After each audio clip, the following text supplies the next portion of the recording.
J'étais dans une école de commerce en France, du coup j'avais une vie étudiante assez riche par rapport à la fac, mais la Corée, c'est un autre level.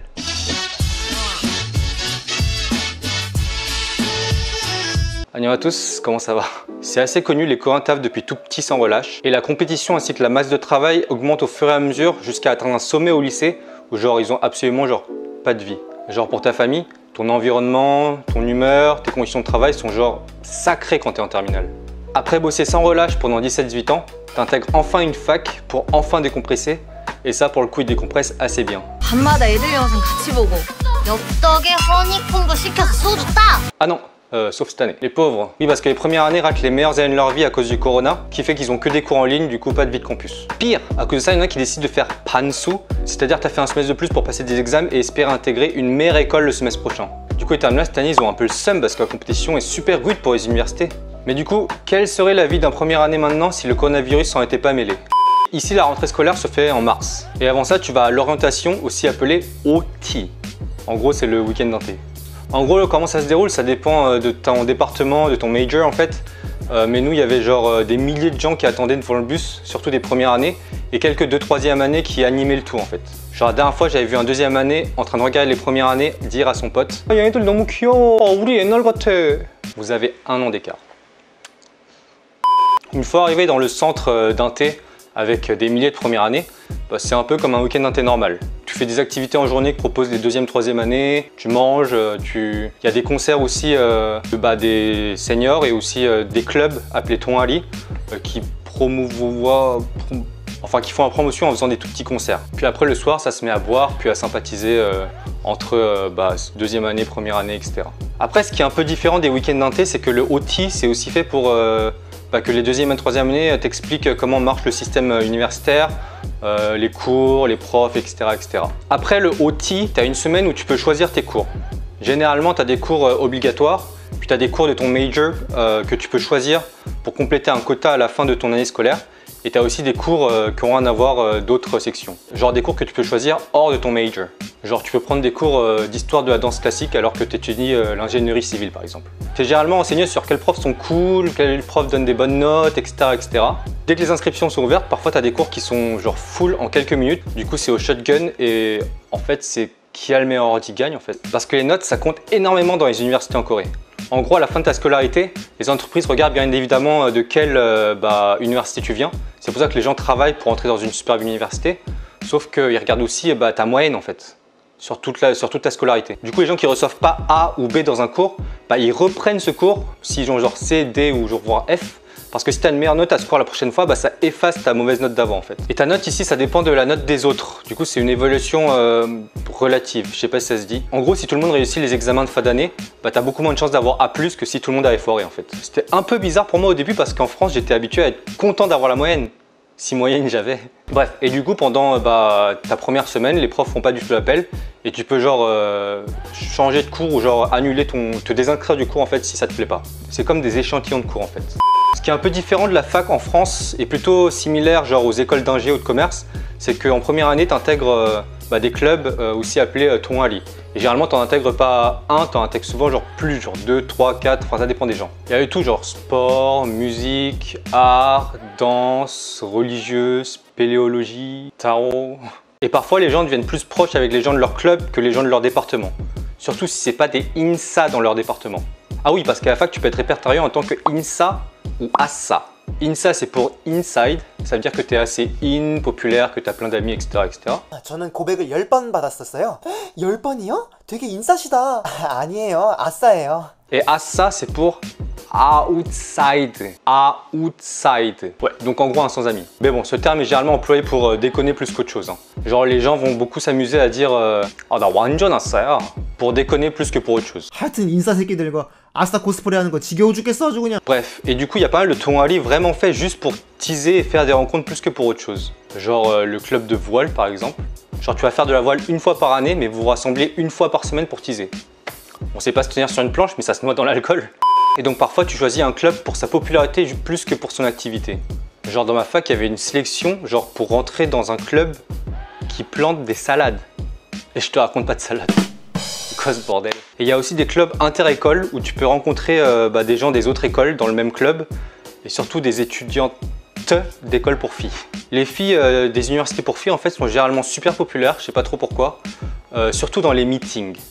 Non, pas ce genre de meeting. Il faut savoir que les Coréens, surtout en première année, font énormément de meetings. En gros, c'est comme un blind date, sauf que c'est en groupe. Donc en général, par exemple, le plus classique, c'est genre 4 mecs et 4 meufs qui se voient dans un bar pour faire des jeux d'alcool et pour sympathiser. Bien sûr, il y a des couples qui se forment parce que c'est un peu l'idée de base, mais les gens sont pas vraiment concentrés que sur ça quand ils vont dans un meeting. Ils font ça pour s'amuser et passer du bon temps. Du coup, un meeting cool, c'est tomber sur des gens sympas avec qui tu t'entends et des gens surtout amusants en fait avec qui tu as une bonne chimie. Du coup, c'est un peu normal de faire des meetings, genre même si tu en fais toutes les semaines, en première année, tu passes pas pour quelqu'un qui cherche absolument à avoir un copain ou une copine. Au fil de tes meetings et de ta vie étudiante, tu finis peut-être par être en couple avec quelqu'un de ta fac. On appelle ça shishi, campus couple. Les gens fantasment un peu sur le fait d'être en shishi. Si. Ça veut dire aller à la bibliothèque ensemble, manger à la cafétéria ensemble, se balader autour du lac, etc. etc. Mais attention! C'est aussi super dangereux parce que s'il y a un abus, il y aura souvent une fin. Et je parle surtout des couples issus du même département qu'on appelle kwa shishi, ça veut dire sisi du même département. C'est bien quand ils sont ensemble, mais genre une fois qu'ils se séparent, genre ils s'évitent le plus possible et ça devient super étouffant pour eux et pour les gens autour. À un tel point que des mecs vont à l'armée juste pour pas être sur le campus en même temps que leur ex. Ou genre certains aussi prennent des années sabbatiques pour éviter leur ex. Dans certains cas extrêmes, les gens quittent définitivement l'école. C'est assez curieux comme d'arriver à ce point. Mais bon, qui suis-je pour juger de l'amour de quelqu'un? Non, c'est chelou quand même. Ensuite, vers avril vient la saison des MT. MT, où là on n'est pas autant que OT, c'est généralement entre ton département ou genre ton club. Et généralement la journée, tu fais genre des jeux qu'on t'a préparés, genre balle aux prisonniers ou autre. Le soir, tu commences à griller des grillades et à manger. Et la nuit, tu bois jusqu'au matin. Tout ça en faisant des jeux d'alcool. Je me souviens que certains buvaient jusqu'à 5 h du matin pour prendre le train ou le bus à 6 h du matin. Du coup, les jeux à boire, ça c'est un sujet intéressant. En Corée, t'as genre 1000 jeux à boire.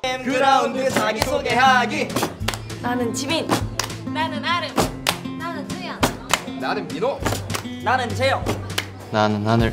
Tous les jeux que vous connaissez là, genre le roi ou le barbu ou genre je n'ai jamais ou tout ça, ça existe déjà depuis longtemps. 딸기 당근 수박 참외 메론 게임. 하늘에서 내려온 토끼가 하는 말 움치키 움치키 움치키 움치키. 나너 좋아. Il y a même un jeu de calcul mental rapide. Les gars, je viens de France et en plus je suis déjà bourré. Et il y a des nouveaux jeux qui se créent tous les semestres, du coup tu es très vite has-been au niveau des jeux. Et du coup tu bois plus. Donc au final avec tous ces jeux les étudiants boivent beaucoup, ce qui à la rigueur c'est pas grave tu vois. Mais attention à pas faire trop n'importe quoi sur le campus ou bien tu peux tomber sur ETA, qui est aussi une abréviation pour Every Time, qui est une application où les gens postent en anonyme. Du coup ils peuvent dire j'ai vu un mec du département d'art dramatique sauter dans le lac totalement ivre.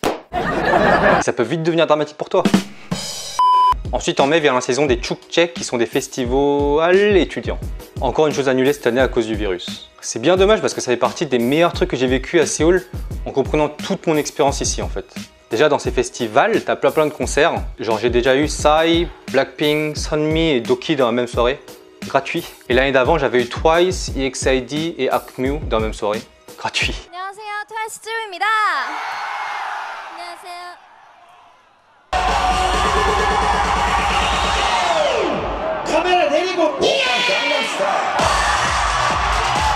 Et généralement, tu as aussi plein de feux d'artifice. Et les étudiants, généralement, ils disent oh, regarde, c'est nos frais de scolarité qui s'envolent. Bien sûr, tu n'es pas obligé d'aller que au festival de ton université. Du coup, tu connais le line-up de toutes les universités à l'avance en général. Et ça m'est déjà arrivé de faire 5 universités en une semaine. Genre, j'ai pu voir J-Park ou Changha genre 4-5 fois d'affilée.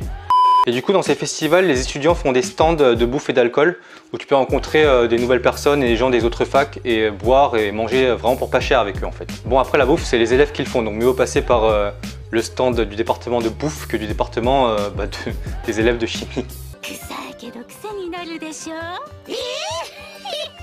Bon, j'exagère, j'avoue. Bref, et après les festivals, viennent les partiels. C'est la vie. Pendant les semaines de partiels, c'est impossible de rentrer dans la bibliothèque de l'école. En gros, il y a une appli pour la bibliothèque de mon école et tu peux y accéder que quand tu es à l'intérieur de la bibliothèque. Et en gros, généralement, tu as 0 place dans cette bibliothèque à 5 étages. Du coup, dans le hall de la bibliothèque, tu as plein d'étudiants qui attendent pour shotgun direct une place qui se libère. Du coup, ça aussi, ça marche au smartphone le plus rapide en fait. Et si tu fais des pauses hors de la bibliothèque pendant plus de 30 minutes, tu perds ta place. Du coup, ça peut arriver que tu te ramènes et que tes affaires soient mises de côté par un mec qui a pris ta place parce que tu es parti bouffer ou faire une pause club de 10 clopes. Et donc je vous ai déjà expliqué comment les examens sont notés et généralement ça se passe sous forme de QCM, même si ça dépend de ton major. Et ça compte aussi des contrôles continus ou des devoirs continus en fait mais à petit coef. Et aussi les team pull qui sont en gros les projets en groupe que tout le monde déteste faire. Après tout ça, que ça se passe bien ou que ça se passe mal, bah tu passes en deuxième année. Si les premières années suivent et idolâtrent les deuxièmes années comme si c'était des dieux ou genre les rois des INSA, les gens tu suis ou pas?